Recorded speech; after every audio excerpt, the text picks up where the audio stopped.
चुमदारांग के नाम को अश्लील यानी वल्गर बताकर इस लड़के ने अपने खिलाफ यूं ही बवाल खड़ा कर लिया। पर जैसे आपने थंबनेल में देखा है, इसमें इसकी गलती नहीं है।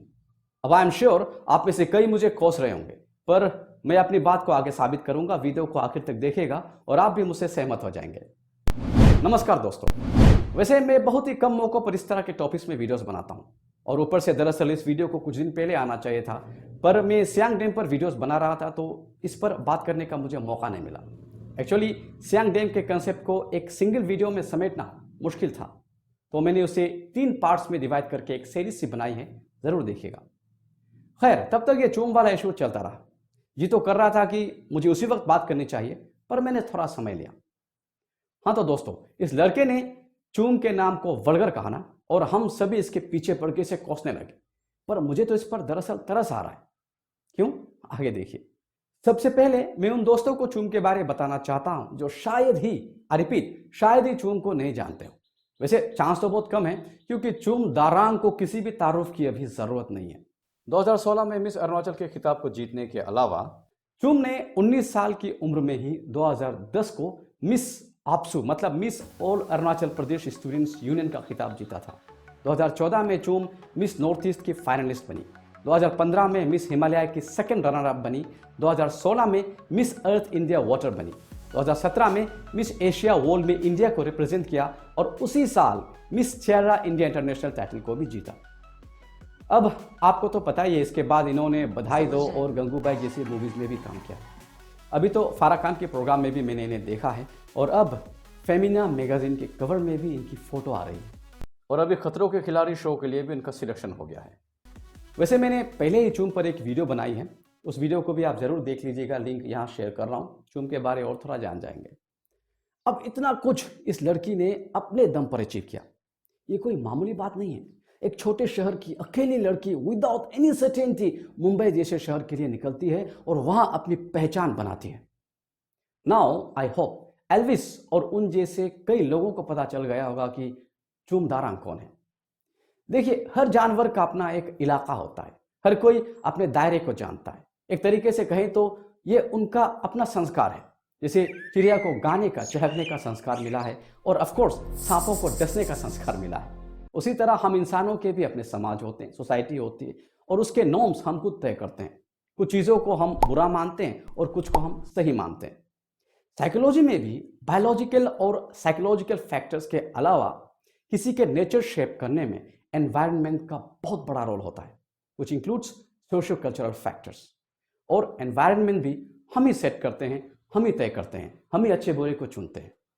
और इस बात को आगे ले जाएं तो हर जगह की अपनी एक अलग पहचान होती है, अलग कल्चर होती है, अपना उनका एक अलग एनवायरनमेंट होता है और लोग उसी के अनुसार अपनी प्रकृति, अपनी नेचर तय करते हैं। जैसे आप जानते हैं, नॉर्थ ईस्ट इंडिया बाकी मेनलैंड इंडिया से कई मायनों में बहुत अलग है।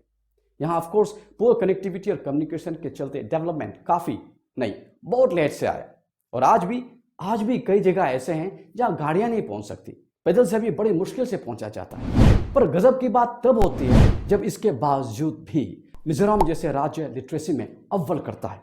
मणिपुर, नागालैंड, अरुणाचल प्रदेश, असम, त्रिपुरा जैसे राज्यों से एथलीट्स निकल कर आते हैं। मेघालय स्कॉटलैंड ऑफ ईस्ट कहा जाता है और सिक्किम देश और दुनिया को ऑर्गेनिक फार्मिंग जैसी चीजें सिखा रही है। यहाँ के लोगों ने बाहर से बहुत कम सीखा है, पर इनके अपने अंदर इतने कुछ हैं कि बाहर के लोगों को सिखा सकते हैं। यहाँ लोगों ने नहीं सीखा दहेज प्रथा क्या होती है। यहाँ के लोग इतने भोले हैं कि इन्हें नहीं पता कि दहेज के लिए लोग बहन बेटियों को जलाते हैं। ये लोग फिटिसाइड, जहाँ खास करके बेटियों को माँ के कोख में ही मार दिया जाता है, इस टर्म और इस बात से अनजान है। ये नहीं जानते ऑनर किलिंग जैसी कोई चीज़ भी एग्जिस्ट करती है, ये कुछ नहीं जानते।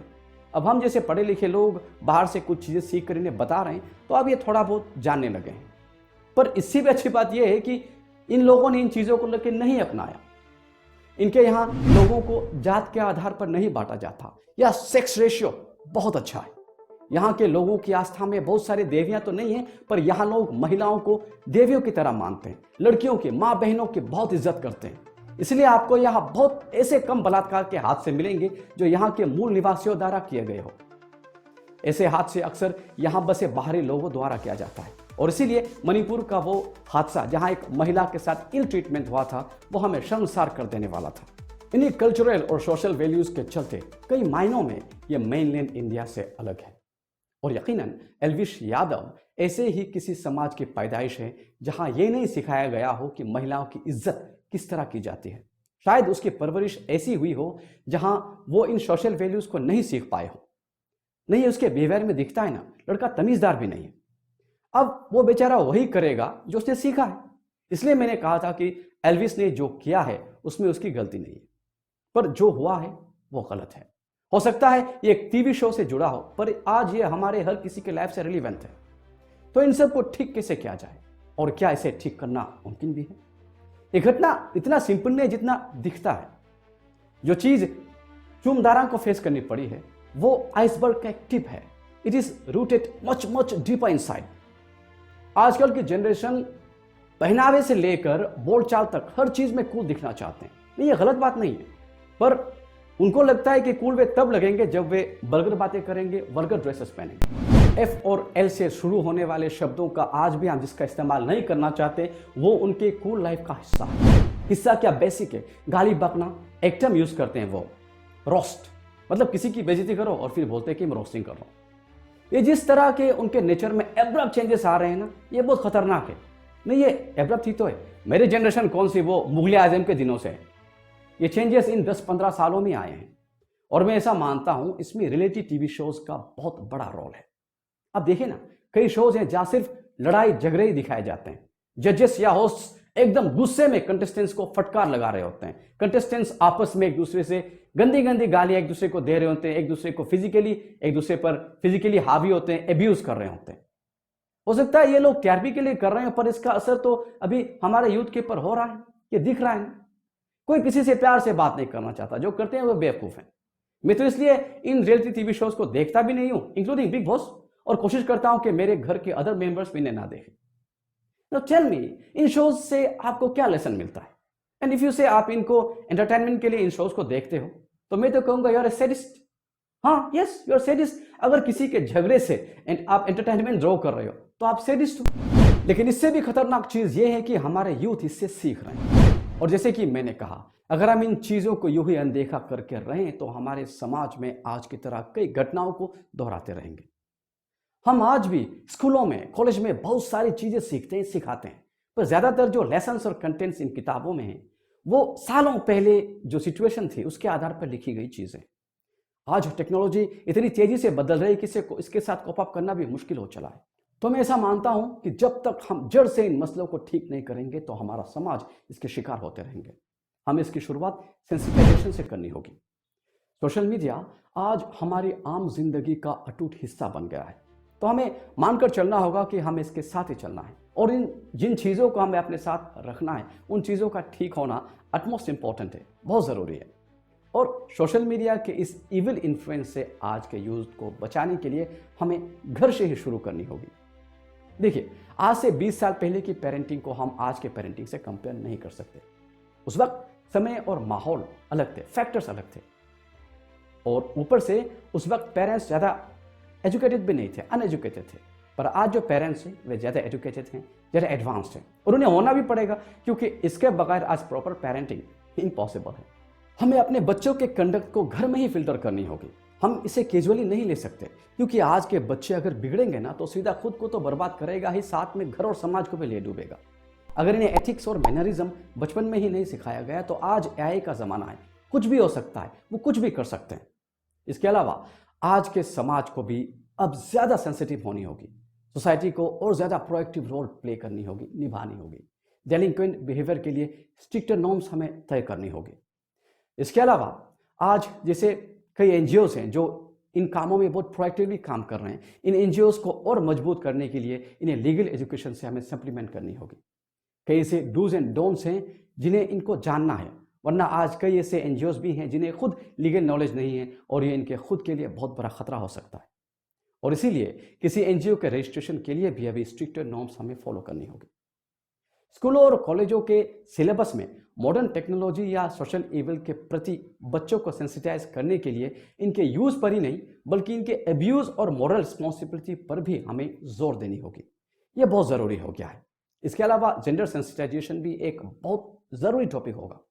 ये सारी चीज़ें एक्चुअली हम लाइफ के एडवांस स्टेज में आगे सीखते हैं, पर अब समय आ गया कि हम इन सब चीज़ों को प्राइमरी लेवल में ही इंट्रोड्यूस करके इन्हें जानने दें। बचपन से ही इनके अंदर इन चीज़ों में गुड और बैड के जो परखने की क्षमता है इन्हें भर दें। इन्हें बचपन से ही बताया जाए कि जेंडर सेंसिटाइजेशन क्या होता है, महिलाओं की इज्जत किस तरह की जाती है वगैरह। और मेरा ऐसा विश्वास है कि हमारी इस कोशिश से फ्यूचर में हमारे समाज में एल्विस यादव जैसे कम प्रोडक्ट्स होंगे। मुझे पर्सनली इस लड़के से कोई ग्रज नहीं है, पर इन जैसों के बिहेवियर से तो है। और मैं ही क्यों, कोई भी सिविलाइज्ड इंडिविजुअल इस तरह के नेचर को पसंद नहीं करेगा। ऐसे लोग जिनके मन में औरों के लिए रिस्पेक्ट ना हो, जिनके अंदर एग्रेशन हो, खास करके अगर वो मेल हो और फीमेल के प्रति डिसरेस्पेक्टफुल हो या एग्रेसिव हो, तो ऐसे लोग आगे चलकर मौका मिले तो बड़े बड़े क्राइम्स भी कमिट कर सकते हैं। ये वो जो निर्भया केस था या कोलकाता का डॉक्टर रेप केस था, ये मेल इगोइज्म ही तो है, इसी को तो दर्शाता है।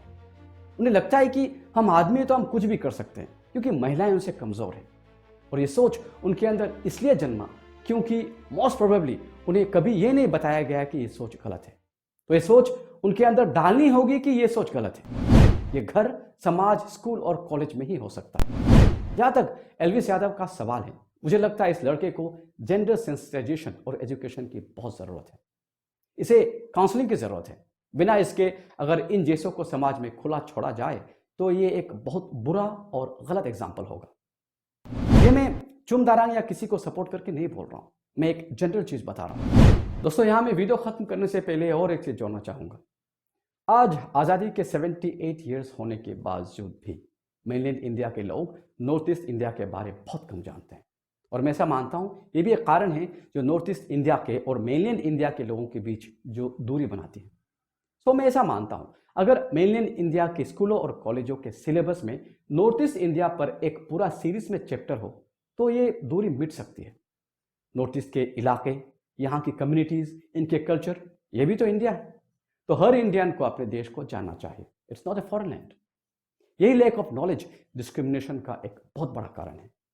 ये इश्यूज अभी छोटे लग सकते हैं पर यह एक बहुत गंभीर मुद्दा है। तो दोस्तों, आज की वीडियो में मेरी कोशिश रही कि हम उस मसले को समझें और आज की युवा पीढ़ी को हमारी वर्चुअल दुनिया के बनावटी असर से बचाने जैसी चीज़ों पर गौर करें।